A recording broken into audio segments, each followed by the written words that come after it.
Welcome to another episode of the SAPU podcast. I'm your host, Lesiba Tobachale. Today we are in conversation with one of our own, Comrade Clau, who is a national organizer of SAPU. We are in conversation talking about the issues of Department of Correctional Services. Comrade Clau, welcome to the SAPU podcast.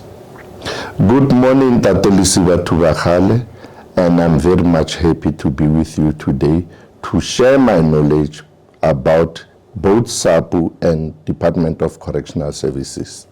Yeah, you are quite a seasoned representative of the workers. Maybe take us through in terms of how long have you been a representative within your workspace? Conclusively, in responding to your question, I've been representing members for almost 20 years with the unions. With the employer, I represented the employer for 5 years. So I must indicate to say I have a vast experience in representing members in both disciplinary cases, grievances, labor court matters, arbitrations, and all transfer issues in as far as what the members are complaining about. I'm very much experienced, and I commit to that in ascertaining that SAPU succeed and members join the organization because of our commitment. Our members is our priority, and we ensure that they are always happy when we represent them. I've been with the Department of Correctional Services for a period of 26 years, doing the very same work of the employer. Then I had an interest in labor matters. Then I studied to that field. Then I started doing same cases with the members. That's the question that I can answer to you for now. Okay. Maybe moving further in terms of being a representative within the Department of Correctional Services, maybe let's just put a spotlight on the department itself. How has it been, more especially in terms of the work that you have done there and that you still continue to do representing workers? Thanks for the question.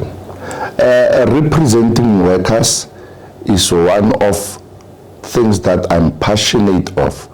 I'm ascertaining that members are happy. In starting cases, while the member is coming to us, we are not playing a secondary trauma to them. You ensure that a member gains confidence to yourself as and when you receive the matter that is reported. And you ensure furthermore that you are intensive investigation on the investigation that is done by the employer to gather facts, to gather information, to know as to whether which witnesses to call, which approach to put forth, which relevant statutes to put forth, which relevant case laws to look at, and how to approach your case. And what is of great importance is to ensure that you don't go for cases unprepared, postponing cases unnecessary. Make sure that you alleviate what is on the head of the member by ensuring that you push the case speedily as possible so that the member can get closure. Justice delayed is justice denied. And that's what I always do at all material times. And I call upon all members to ensure that we expedite and ensure that members are satisfied when they are bringing cases, complaints to the union. Union cannot play secondary trauma, but must ensure that they assist the members to the best of their ability to put the name of the organization at top at all material times.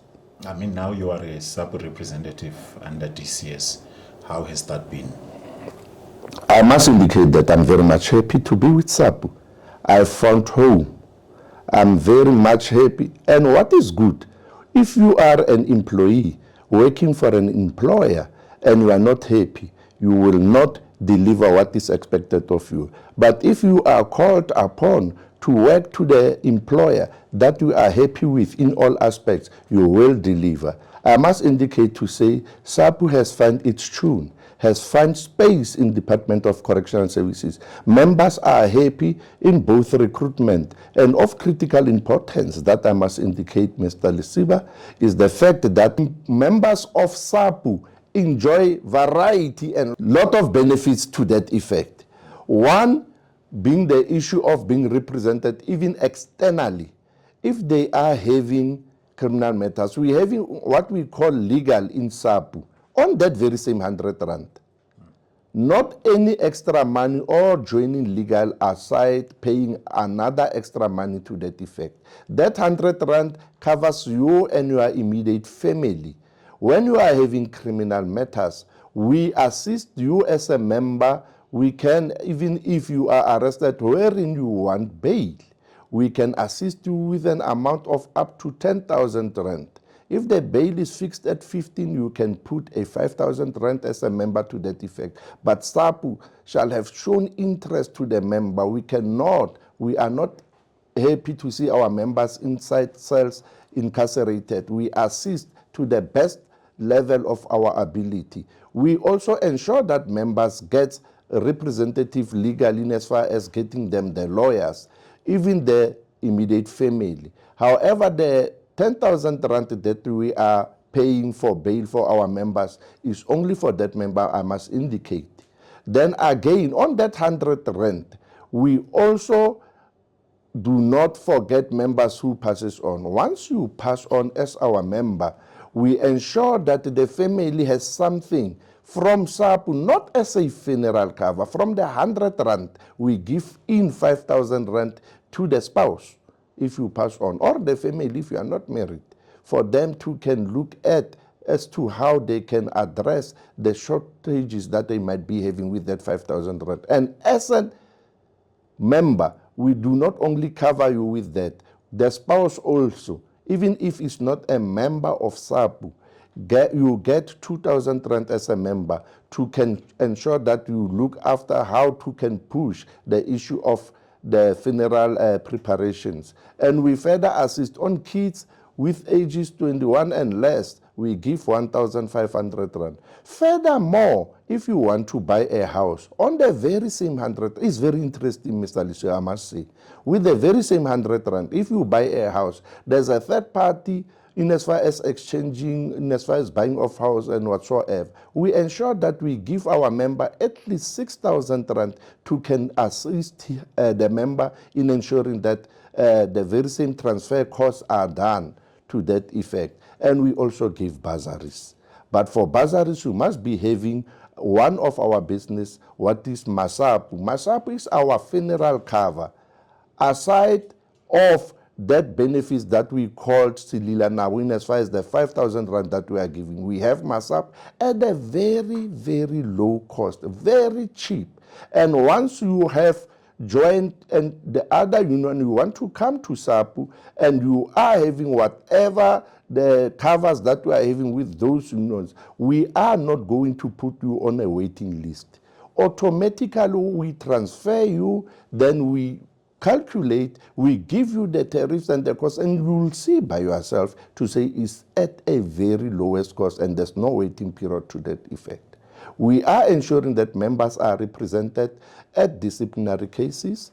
We are ensuring that members are represented at arbitration. We are ensuring that members are represented at labor courts. We are ensuring that members are represented at all forums that are relevant in line with Labor Relations Act.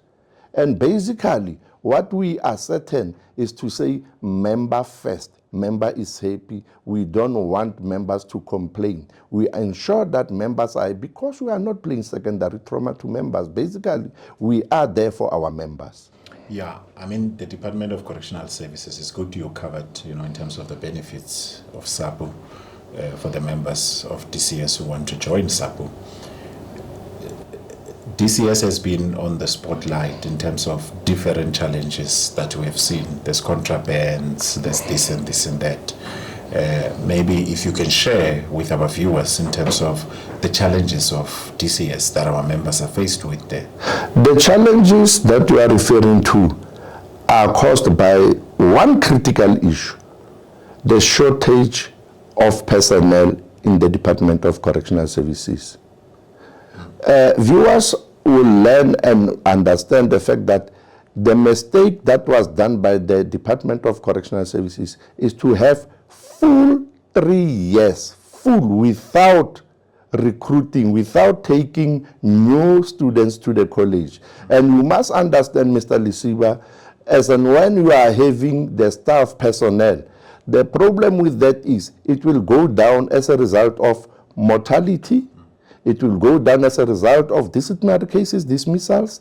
It will go down as a result of other members aging, and it will go down also as a result of others getting greener pastures somewhere. So there is a critical and serious shortage of personnel at DCS, and that leads to the lawlessness from the inmates. It becomes a problem in ensuring that security and discipline is maintained at all costs.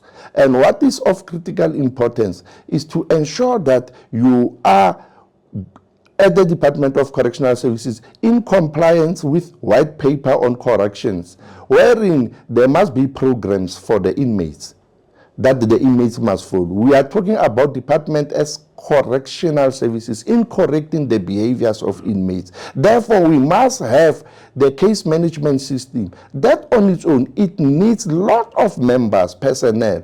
And the issue in relation to that shortage, it also brings the problem in as far as staffing of inmates. There's no control to that effect. Furthermore, of critical importance is the issue of shift patterns. In as far as shift patterns, there's a crisis. Poor members are doubling shift, and in as far as the BCEA, Basic Conditions of Employment Act, it can't be correct for one to work from 6 to 6 shift is 12 hours. Therefore, you find that there's a shortage, for an example, guarding at public hospitals. Then there's somebody who must be relieved, who must come in, has reported sick. There's no one who they can get and bring to assist in ensuring that that poor person who worked for 12 hours is relieved. It puts strains to our members. So the department must ensure that it recruits enough personnel so that they can deal with the very same. But of critical importance also, I must indicate the building of structures, prisons.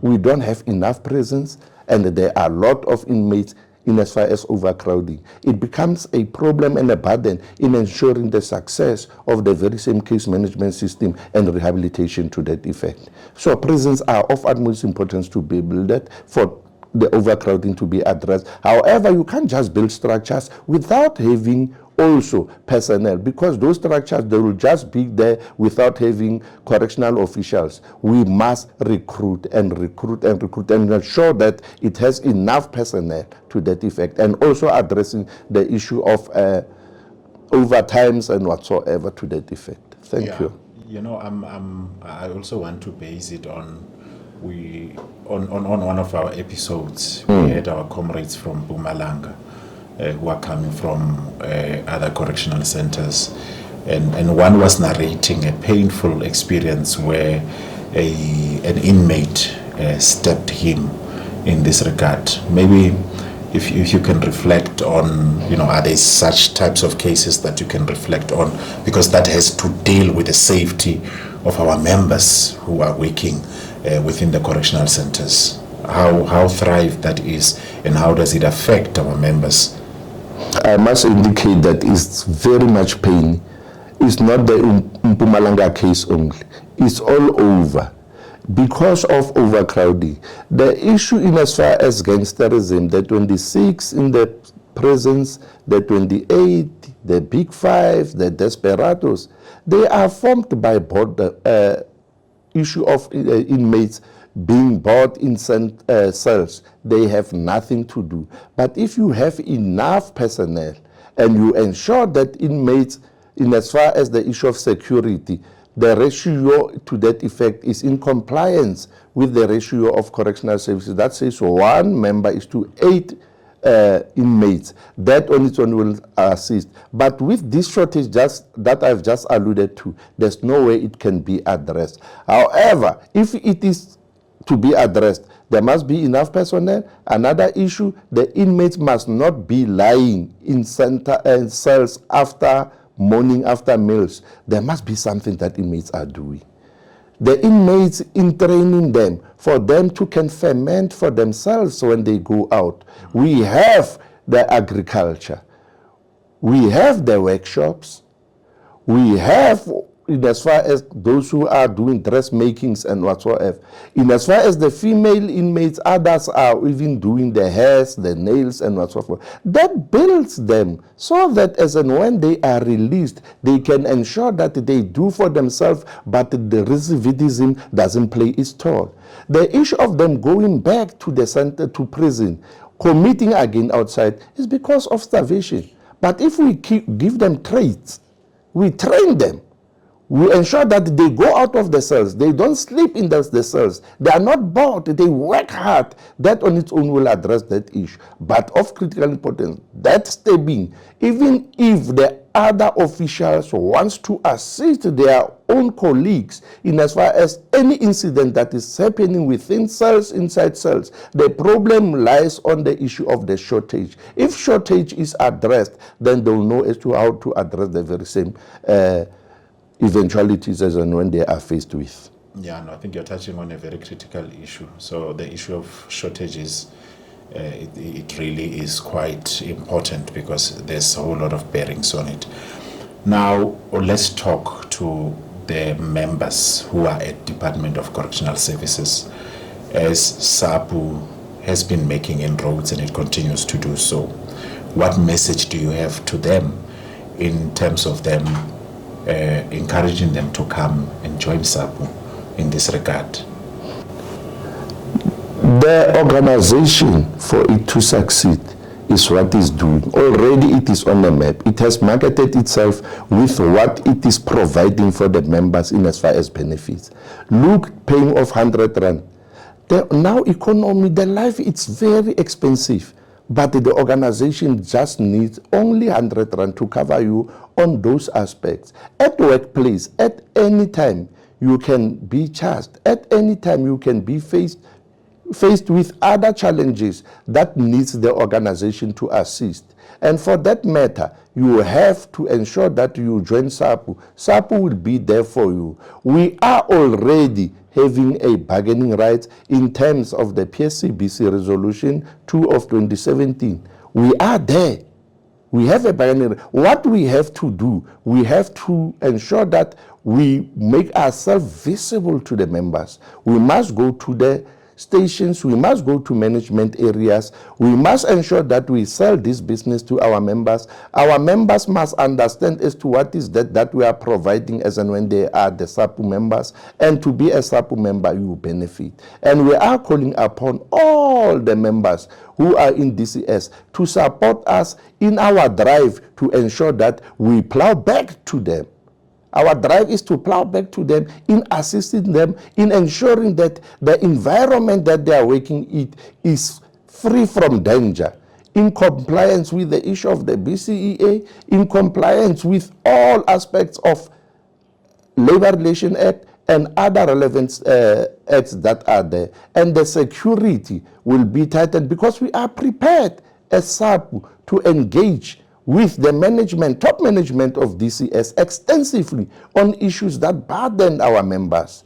And for us to succeed on that, we want the members to come forward, to join the organization. That is not costly to them in as far as paying the 100 rand. That will also assist them going forward in ascertaining that their issues are addressed. And for the members to join, we are saying we are going to ensure that all those issues that we have raised are addressed in engaging the management to that effect. Yeah, I mean, we have seen the General Secretary of SAPU having, they held a meeting with the Minister of Department of Correctional Services. So clearly the inroads are being made. I mean, as a representative, just as we are wrapping up, I just want you to directly talk to the members in terms of them coming to join SAPU. One, I already alluded to the issue of our bargaining rights. Members must understand to say organizational rights. I must indicate, I correct what I said, bargaining rights. Members must understand to say SAPU has organizational rights. SAPU will assist them, and SAPU can come to their places. They must not have what they were told of by other members to say SAPU doesn't organize in correctional services. SAPU organizes at Correctional Services, South African Police Service, Traffic, BMA, and Securities. SAPU can represent members. And in as far as the very same PSCBC resolution that I've indicated, SAPU has a right to, in as far as the Labour Relations Act, Section 12 of the Labour Relations Act, for the issue of accessing the premises of the employer. And no employer must willy-nilly, without reason, deny SAPU to access such buildings, because they are not getting into the sections. They are not going to the cells. They are going to the vicinity where they can be accessed by the members who wants to join. They are going to the courtyard of the employer. They are at the gates. For that matter, employer cannot deny them. And secondly, with Section 13, employer is always agreeing and allowing the subscriptions to be done. The subscription that is done as far as Section 13 of LRA, and that we are happy for, we don't have a problem with the employer. And what must come forth again for the members to be happy, Section 14 is the issue of ensuring that there's meetings. And we want to indicate to say meetings will be held monthly in line with the relationship agreement 3 of 2006, however informed by the very same Labour Relations Act and relevant case laws. The SACUSO case. SACUSO case has clearly indicated to say the unions that is having such a number of representativity as far as members can hold meetings. For an example, if we are having 10 members, we can have one shop stewards there too. Employer must be informed accordingly. It doesn't need SAPU to be at the bargaining council in line with Agreement 3 of 2006 to have a shop steward. And again, we have Section 15 of Labour Relations Act. That on its own is for leave. Members who are joining SAPU, they must know, and who are committed in studying in line with issue of representing other members, because every SAPU member is a shop steward, can represent, well trained. They must just ensure that they sharpen their skills. We make them the shop steward, and in as far as Section 15, they can take shop stewards leave. And that on its own is enshrined in the very same Labour Relations Act 66 of 1995 as amended. Thank you for coming to the SAPU podcast, Comrade Clau. That was one of our own, a very experienced representative at DCS and in other subsectors within the safety and security sector.